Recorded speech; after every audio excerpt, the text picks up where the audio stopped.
Fascist Hasina সরকারের কুখ্যাত আয়নাঘর পরিদর্শন করেছেন অন্তর্বর্তী সরকারের প্রধান উপদেষ্টা অধ্যাপক ডক্টর মোহাম্মদ ইউনূস।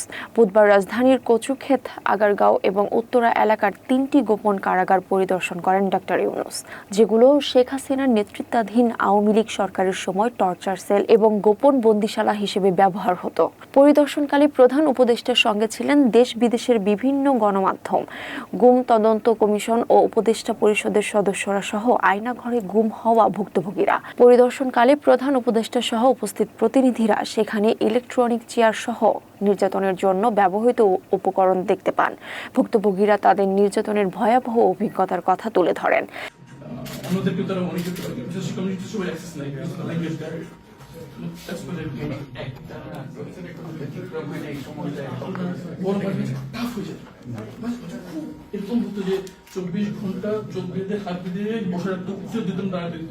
শেখ হাসিনার সময়কার এসব টর্চার সেল এবং গোপন কারাগার আয়নাঘর নামে পরিচিত।